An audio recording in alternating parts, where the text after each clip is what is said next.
जय हिंद। साथियों, आज 26 जनवरी है सन 1950 को। आज ही के दिन हम एक गणतंत्र के रूप में तब्दील हुए थे। साथ ही हमारा संविधान भी आज ही के दिन लागू हुआ था। संविधान ने हमें बहुत सारी आजादियां, बहुत सारी ताकतें दी थी और जिनको हम मूलभूत आधार भी कहते हैं, मूलभूत ताकतें भी कहते हैं। उनमें से एक सुविधा, एक ताकत, एक आजादी थी अभिव्यक्ति की। कवि चर्चा का आज का ये एपिसोड अभिव्यक्ति की आजादी के ऊपर ही है। जैसे कि एक मशहूर शायर ने कहा है, बोल के लब आजाद हैं तेरे। आज के इस एपिसोड का टाइटल भी हमने यही रखा है, बोल के लब आजाद हैं तेरे। साथियों, आज हमारे साथ 4 युवा कवि रचनाकार हैं जो इस विषय पर अपने पक्ष रखेंगे और कुछ कविताएं, कुछ दृष्टांत, कुछ विचार बताएंगे। मैं परिचय करवाता हूं। मेरे इस तरफ बैठे हैं जगजीत वैसे तो ऑपरेशन थिएटर में टेक्नीशियन हैं। लोगों की जिंदगी की सबसे मुश्किल क्षणों के साथी हैं ये, इसीलिए भावना इनके पास बहुत ही नेचुरली आई और ये कवि बन गए। मेरी आंख के बिल्कुल सामने अनिरुद्ध हैं जो हिंदी मंच के उभरते हुए कवि हैं और बहुत जल्दी एक पेशेवर सीए के तौर पर भी ये अपनी प्रैक्टिस चालू करेंगे। फिर नैना भारद्वाज दिल्ली यूनिवर्सिटी में सेकंड ईयर की छात्रा हैं, एक्टिंग भी करती हैं, मोनो एक्ट करती हैं, लिखती हैं, कवि हैं। पर उससे पहले हम चलते हैं दिव्या के पास।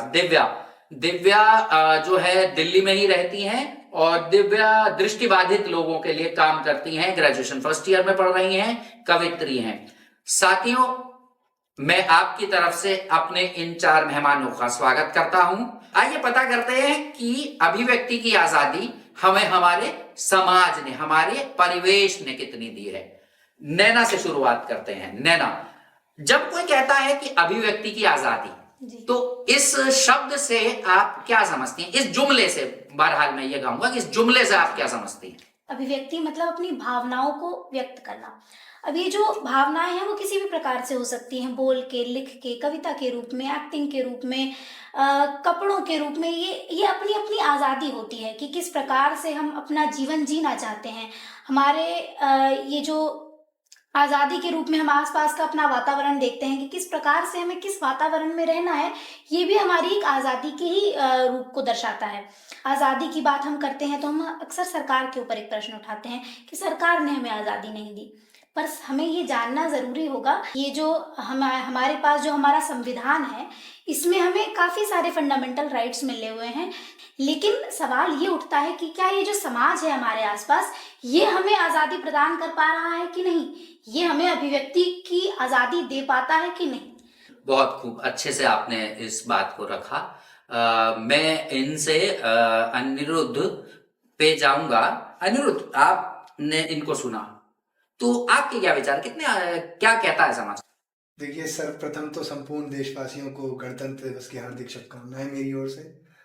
और आपकी जो बात है कि हमें कितनी आज़ादी मिल रही है, तो मुझे ये लगता है इसके 2 पहलू हमें देखने चाहिए कि पहला तो हम स्वयं को कितनी आज़ादी दे रहे हैं कि हम अपने आप को आगे ला करके समाज के सामने खड़ा करके जो बात हमें कहनी है, क्या वो हम कह सकते हैं, हमारे अंतर मन में क्या द्वंद्व चल रहा है। और दूसरी आज़ादी जो हमें समाज देगा, हो सकता है मैं एक कविता लिख करके लाया या मैं एक भाव लिख करके लाया, पर उसकी आज़ादी मुझे समाज ने ही नहीं दी। तो मैं आपको एक ख्याल पढ़ के बताता हूँ और मुझे इस बात की आज़ादी दी जाए कि मैं मोबाइल का इस्तेमाल कर पाऊँ। मैं आज डायरी लाना थोड़ा भूल गया हूँ, तो अगर आज़ादी हो तो। बिल्कुल, हमारा एपिसोड ही अभिव्यक्ति की आज़ादी पर। बहुत शुक्रिया। तो ये देखें कि मैं नहीं कहता कि हर ओर अंधेरा है, मैं नहीं कहता कि हर ओर अंधेरा है, पर यह भी नहीं कि गली गली सवेरा है। वाह, इसी नोट पे, क्योंकि आपने एक बहुत सुंदर बात कही कि ऐसा भी नहीं है कि पूरी तरह सवेरा है ना। आपकी ही लाइन से मैं आगे बढ़ूंगा। तो दिव्या, ऐसा लगता है कि ये जो अनिरुद्ध बाबू कह रहे हैं कि थोड़ी बहुत तो समाज आजादी दे रहा है पर पूरी नहीं दे रहा है। तो आप एक लड़की हैं, दिल्ली में रहती हैं, इंडिपेंडेंट हैं, एनजीओ के लिए काम करती हैं, तो आपको इनकी बात से क्या सा लगता है कि समाज पूरी आजादी नहीं दे रहा? मैं हिस्ट्री पढ़ती हूँ, हिस्ट्री ऑनर्स कर रही हूँ। तो E.H. कार एक बहुत बड़े हिस्टोरियन है। तो उन्होंने एक थ्योरी दी है सोसाइटी और इंडिविजुअल से रिलेटेड। वो बोलते हैं कि हर पर्सन के थॉट्स, हर पर्सन के एक्शन इन्फ्लुएंस हो रहे हैं सोसाइटी से, हमारे समाज से हमारी सोच बन रही है। तो मेरा ये मानना है कि समाज हमें उतनी ही आजादी देता है जितनी उसको लगता है कि ये ठीक है। जैसे कि लड़कियों को बोला जाता है कि आप खाना बनाना सीखो, आपको आजादी हम दे रहे हैं। किस चीज की आजादी दे रहे हैं? खाना बनाने की, इतने बजे तक आने की। तो मेरे को लगता है समाज हमें आजादी देता है तो अपने स्वार्थपन के लिए ही दे रहा है। देखो, मुझे इसमें मजा इसलिए आ रहा है कि आप लोग ऐसी ऐसी बातें कर रहे हैं कि एक से दूसरे की बात चल रही है, बात से बात चले। तो क्या ये बात लड़कों पे भी लागू होती है कि घर परिवार रिश्तेदार समाज आजादी तो दे रहे हैं पर अपने मतलब भर की दे रहे हैं? जी जी बिल्कुल, लड़कों पे भी लागू होती है। लड़कों को तो आज़ादी बहुत ही कम मिलती है एक्चुअली। तो मैं उस पे 2 लाइनों से मैं बात कर रहा बिल्कुल, हूँ इरशाद। कि भेदभाव मिटाकर सबको आगे बढ़ना होगा। भेदभाव मिटाकर सबको आगे बढ़ना होगा। आज़ादी क्या होती है ये विचारों में बताना होगा। तुमने मेरी बात को साबित कर दिया कि एक की बात दूसरे से बढ़ रही है और आगे नैना, जी विचारों में बताओ आजादी क्या होती है। जगजीत ने कहा को क्या लगता है कि जैसे हमने बात भी करी कि भाई संविधान में तो मूलभूत अधिकार दे दिए गए, जी बिल्कुल। मूलभूत अधिकार हमें दिए संविधान ने, जिसमें कि एक अभिव्यक्ति की आजादी का भी था। तो ये वैचारिक मतलब सैद्धांतिक रूप से तो हो गया, लेकिन क्या विचार और कार्यान्वयन में, एग्जीक्यूशन में वो अभिव्यक्ति की आजादी महसूस करती हो? जी देखिए, जहाँ तक एग्जीक्यूशन की बात आती है तो हमारे समाज में ऐसी काफ़ी लड़कियां हैं जिनको कि घर पे 6 बजे तक आना है, मतलब आना है, तो वो एग्जीक्यूशन वहीं पे हमें फेल होता हुआ दिखता है। एक ऑर्थोडॉक्स सेट कर दिया जाता है महिलाओं के प्रति कि अगर ये साड़ी वाली महिला है तो इसको घर में बैठ के काम करना है। एक और आजकल एक और चल गया है कि मॉडर्न लड़कियां रिस्पॉन्सिबिलिटीज नहीं निभा सकती। तो उसी पे मैंने कुछ 4 लाइनें जी, लिखी जी। थी, अगर आप हाँ बिल्कुल, हाँ हम exactly सब सुनना चाहेंगे, क्यों भाई? जी जी। कि साड़ी समेत सारा जहां दौड़ लगा सकती हूँ, कलम की नोक पर बदलाव की मशाल जला सकती हूँ, खूब। साड़ी का पल्लू खोसे और हाथ में कलम भींचे भी मैं अपनी पहचान बना सकती वाह हूँ। वाह। और इस अल्हड़पन में दौड़ने, हंसने, खिलखिलाने के साथ भी उदास मौसम में मैं अपने फैसलों का बोझ उठा सकती हूँ। और अभिव्यक्ति की आजादी में सिर्फ बोलने की आजादी ही नहीं है, मतलब बोलने की आजादी का मतलब जबान से बोलना ही नहीं है अनिरुद्ध। तुम तो जानते ही हो कि जबान से बोलना, भाव से बोलना, चॉइसेस से बोलना, हम किसको प्रेम करेंगे, क्या कविता लिखेंगे, क्या जीवन जिएंगे, क्या कपड़े पहनेंगे और विरोध कर पाएंगे कि नहीं, ये सब भी अभिव्यक्ति की आजादी में ही आते हैं, है ना? तो क्या तुम्हें ऐसा लगता है दिव्य कि कई बार हमें हमारा समाज, हमारे घर वाले अल्हड़ जान के, नासमझ जान के, खिलंदड़ा जान के बोलने की या खुद को अभिव्यक्त करने की, भाव हमारे जाहिर करने की आजादी नहीं दिया करते? होता क्या है कि माता पिता ये समझते हैं कि हम छोटे हैं, या समाज की हम बात कर लें तो वो ये समझते हैं कि हम लड़की है तो हमारे जो फैसले होंगे या हम जो बोलेंगे वो हमेशा पीछे ही रहेंगे। ऐसा होता है, लेकिन ऐसा नहीं होना चाहिए और इस चीज को बदलनी चाहिए। मेरा मानना है ऐसा है।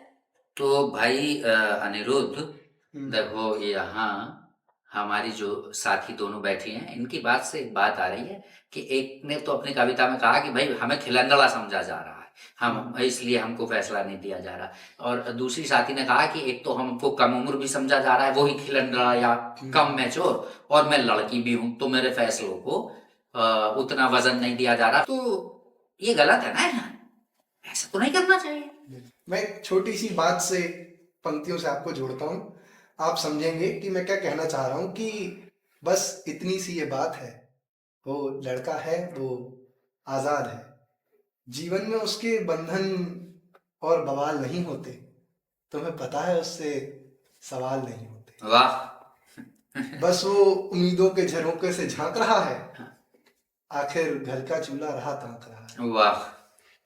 पर माँ बापू ने पूछा है, माँ की दवाई लाया क्या? किसी ने नहीं पूछा उससे, क्या खाना खाया क्या? बहुत बहुत बहुत बढ़िया। ऐसा नहीं है कि सबको वो भाव प्रकट करने की आजादी दी गई है। आपने ये सुना होगा कि लड़के रो नहीं सकते, तो वो आजादी नहीं मिली है कहीं ना कहीं। इस नोट पे मैं तुमको रोकूंगा और इस थॉट को होल्ड करूंगा कि लड़के रो नहीं सकते, क्योंकि रोना जो है जगजीत, यकीन मानो कि रोना अभिव्यक्ति का एक सबसे सशक्त माध्यमों में से एक है। नैना, रोता कौन है? बिल्कुल रोता कमजोर नहीं है, रोता भावुक है, और भावुक जो होता है वो मजबूत होता है। सही कह रहा हूं? कमजोर आदमी भावुक हो नहीं सकता। लेकिन हमारे यहाँ ये जबरदस्ती लड़कों पे थोप दिया गया कि भाई तू तो लड़का है, तू नहीं रोएगा। तो मैं 2 लाइनों से ये बात कहना चाहता हूँ कि अब अगर हो सके तो इंसानों को जाति धर्म में ना तोलने दिया जाए। अब अगर हो सके तो इंसानों को जाति धर्म में ना तोलने दिया जाए। हम अगर आजाद हैं तो हमें आजादी से बोलने दिया जाए। खूब खूब खूब, बहुत खूब, धन्यवाद। देखो, कभी कभी कोई व्यक्ति अनिरुद्ध शांत दिखता है, पर अंदर उसके क्या गुस्सा, क्या नाराजगी भरी हुई है। ये हमारे साथी जगजीत ने कहा कि अगर हम आजाद हैं तो आजादी से बोलने दिया जाए। अक्सर एक बात होती है नैना कि हम सभा, सोसाइटी, सेमिनारों और मंच में एक बात करते हैं अनिरुद्ध कि भाई हम तो जेंडर न्यूट्रल है, लड़का लड़की समान है। ऐसी बातें मंचों से बहुत की जाती है ना। अब मंच से उतरकर जिंदगी और जमीन पर आ जाते हैं। इश्तेहार बहुत पोत लिए अब उसकी फीकी सी हंसी पे आ जाते हैं। तो मुझे ये आप बताएं, हर जगह आप घर से निकले सुबह तक कहीं के लिए भी, कॉलेज, स्कूल, ट्यूशन, कार्य, कहीं भी, तो वो रात को घर में घुसने तक और सुबह घर से निकलने के बाद तक कितनी अभिव्यक्ति की आजादी आपको आपका परिवेश दे रहा है। हम मेट्रो ट्रैवल करते हैं, ऑटो ट्रैवल करते हैं, कॉलेज में रहते हैं, तो ऐसे कई जगह हमें ऐसे देखना पड़ता है कि इस रास्ते से जाना है या नहीं जाना है, इस समय जाना है या नहीं जाना है, किन लोगों से बात करनी है, किन लोगों से बात नहीं करनी है। बहुत सारी चीज़ें हमें अपने घर से सिखा दी जाती हैं, हमें अपनी माँ के द्वारा, उनको अपनी माँ के द्वारा। तो ये महिलाओं के अंदर बहुत पहले से चीज़ें डाल दी जाती हैं कि तुम्हें इतने समय तक लौट जाना है और तुम्हें इन लोगों से बात नहीं करनी है। इसी नोट पे मैं एक और दूसरा सवाल पूछूंगा, और ये सवाल आपसे नहीं, इनसे पूछूंगा, क्योंकि आप ही के सवाल का एक्सटेंशन। हाँ जी। तो जिन परिवारों में अभिव्यक्ति के इन रूपों को आजादी नहीं दी जाती, उन परिवारों में ऐसा क्यों होता है, ये मैं आपसे जानना चाहूंगा। पहले तो रूढ़िवाद सोच कि इतनी परंपराओं से, इतनी पीढ़ियों से चला आ रहा है कि ऐसा ही होगा तो ऐसा ही होगा। वो परिवार बदलना ही नहीं चाहते हैं, चाहे कुछ भी कर दो। जैसे कि आपने से बताया था कि आर्टिकल 19 हमें freedom of speech and expression दे रहा है। ये क्या है? थ्योरेटिकल चीज है, दे दिया गया, लिख दिया गया, थ्योरेटिकल चीज है। लेकिन वास्तविकता क्या है इस चीज की, रियलिटी क्या है? हाँ, उसी को तो एक्सप्लोर करना है। हाँ, रियलिटी में आजादी कितनी मिल रही है? अब जिन परिवारों में ये आजादी नहीं मिल रही है, रूढ़िवाद सोच हो गई, समाज का डर हो गया, ये एक डर बना बैठा है। तो ये डर समाज ने ही बनाया है और हम लोगों ने ही समाज बनाया है। अनिरुद्ध, क्योंकि तुम कवि हो, मंचों के कवि हो, ये जब मंच पे जाते हैं तो तुमको कभी इसमें कुछ डिफरेंस लगा, किसी किस्म की आजादी में, किसी किस्म की कोई घुटन लगी?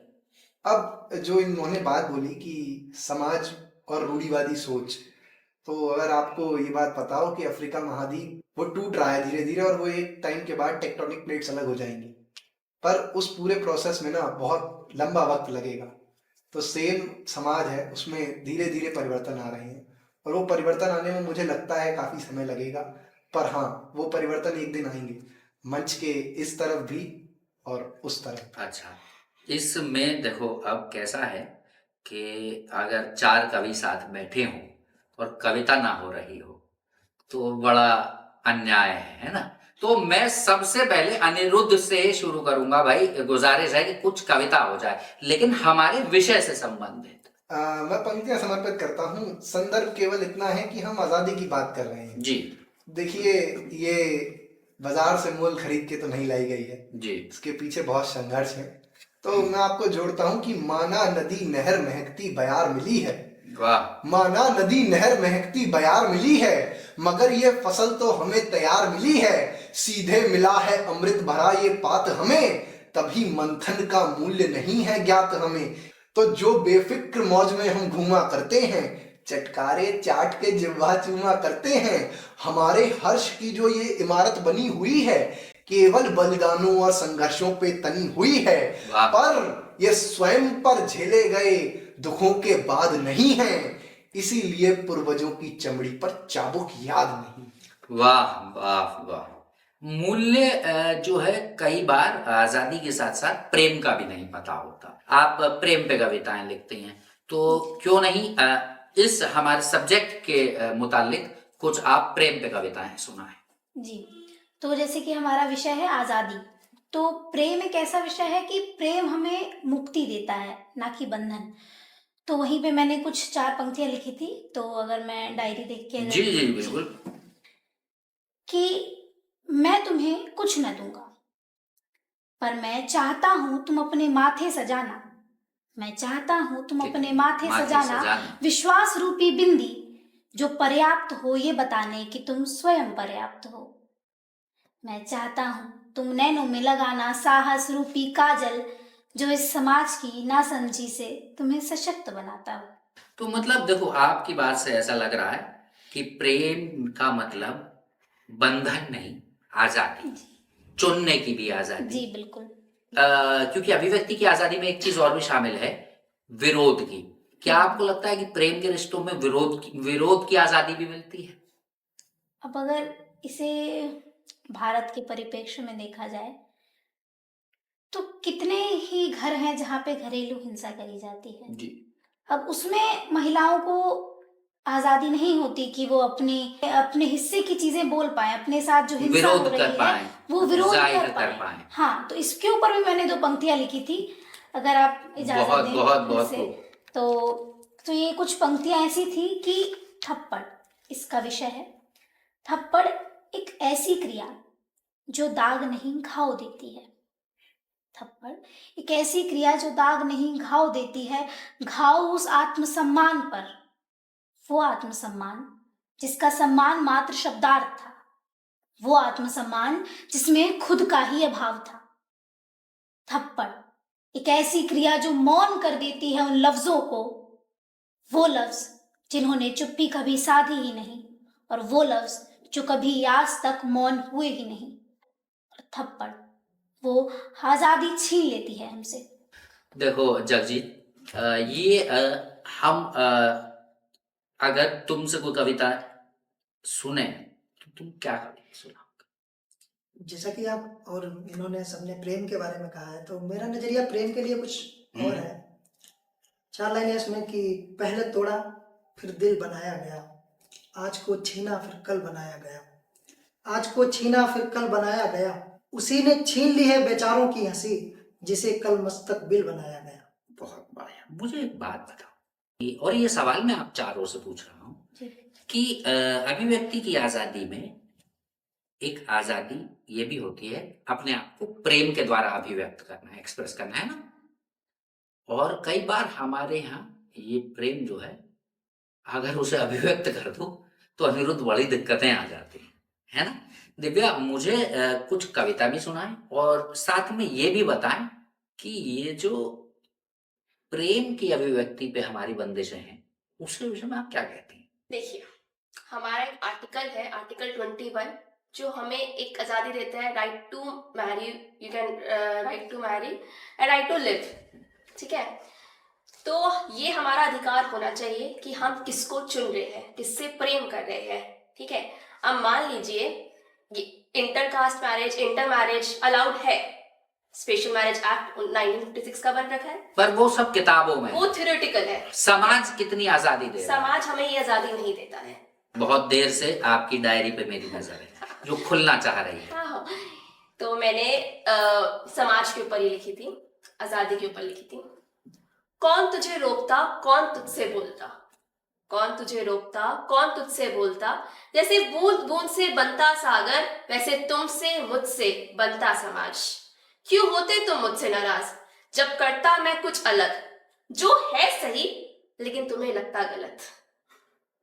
अनिरुद्ध, ये जो मुस्कुराहट है ना, ये देखो, ये बहुत ही ज्यादा कैसे कहूँ, ये आकर्षक भी है और ये ललचाती है, इसलिए कि मुझे पता है कि तुम जब जब ऐसा मुस्कुराते हो तो कोई बहुत बढ़िया कविता सुनाते हो।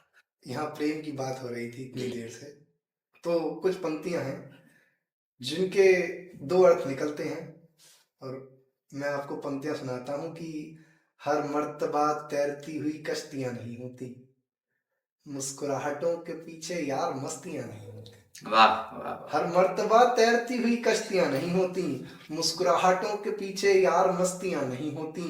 मैंने पन्नों में भी प्रेम को आजाद रखा है, मैंने पन्नों में भी प्रेम को आजाद रखा है। तुम समझो इश्क में जबरदस्तियां नहीं होती। वाह वाह वाह वाह। तो इतनी ही बात है कि पहली चीज तो प्रेम में जबरदस्तियां नहीं होती, परंतु एक छोटी सी बात और है कि जैसे सूरज का उगना, चांद का आना, दिन होना, रात होना, हवा का चलना, ये कुछ नियम है जिसमें प्रकृति ही बंधी हुई है, स्वयं प्रकृति बंधी हुई है। तो कुछ ऐसे नियम समाज में भी अति अनिवार्य हैं जिनके बीच हम बंधे रहें। आजादी का ये अर्थ नहीं है कि हम नियमों का ही पालन न करें। बहुत बहुत बढ़िया। अच्छा नैना, इसमें एक चीज ये है कि आप, क्योंकि मुझे लगता है कि आप कुछ सेक्सुअल ओरिएंटेशन से जुड़े हुए विषयों पे भी ख्याल रखती हैं, LGBTQ, जी। तो जैसे क्या अभी उस किस्म की जो आजादी है, उस किस्म की अभिव्यक्ति की जो आजादी है, तो मुझे लगता है वो समाज ने दी है? तो अगर LGBTQ कम्युनिटी की बात करें, जिसमें बहुत सारे अलग अलग सेक्सुअल ओरिएंटेशन वाले लोग आते हैं, तो संविधान में तो इनको हक मिल गए हैं, लेकिन वही हमारा समाज देखना पड़ता है हमें कि क्या समाज उनको अभी भी अधिकार दे रहा है, उनको बोलने का अधिकार दे रहा है, या उनका आपस में प्रेम का अधिकार दे रहा है। तो यहीं से हमें चीजें पता कर चलती हैं कि समाज यहीं पे चूक रहा है। ऐसे कई समुदाय हैं जहाँ पे उनको काम करने नहीं दिया जाता है, अगर उनके बारे में पता चल जाता है। और यही कारण है कि जो LGBTQ कम्युनिटी है वो अपनी पहचान छुपाए रखती है इस समाज से, क्योंकि उनको इस समाज में जीना है। अब हम समापन की तरफ चलेंगे, लेकिन क्योंकि अभिव्यक्ति की आजादी पर एपिसोड है, तो आप सभी की आजादी का सम्मान करते हुए निवेदन है कि अब आप में से जो भी कुछ सुनाना चाहे तो प्लीज आप सुनाएं। मैं सुनाता हूँ। जैसा कि हमें पता है कि लिखा हुआ तो है कि हम आज़ाद हैं, या मतलब हर जगह, जैसे मैम ने भी बोला कि आर्टिकल में लिखा हुआ है, तो उसी पे दो लाइनें हैं कि ना कागजों में ना अखबारों में होती है, ना कागजों में ना अखबारों में होती है आज़ादी, तो बस यार विचारों में होती है। अगर विचार आज़ाद हो जाएंगे, हम एक समान सबको देखेंगे, तभी हमें पूर्ण रूप से आज़ादी मिलेगी। यही है बस। कितना सुंदर और कितने कम शब्दों में तुम बोलते हो। मैंने कहा था ना अनिरुद्ध कि कुछ लोग शांत होते हैं पर अंदर लावा होता है। जगजीत उन्हीं में से है ना? तो आप लोगों के विचारों में, बातों में मैं कितना खो गया कि मैं खुद को नहीं गिन रहा हूँ, है ना? शायद इसी को कविता कहते हैं कि जब हम स्वयं को भूल जाएं। बिल्कुल। और इस सब से एक चीज जो मेरी छोटी मोटी समझ है नैना, उससे मैं एक चीज समझा। हम हर साल 26 जनवरी मनाते हैं और मनानी भी चाहिए। जब तक जिए हमें अपने मुल्क के लिए जीना चाहिए, लेकिन उसी मुल्क के संविधान ने जो अधिकार लिख दिए हैं उन्हें हमें अपने बीवी, बच्चे, माँ बाप, भाई बहन, साथी नागरिकों को व्यवहारिक रूप में भी देने चाहिए। मैं बस इतना ही कहूंगा कवि चर्चा के हमारे इस एपिसोड में, जिसका शीर्षक है बोल कि लब आजाद है।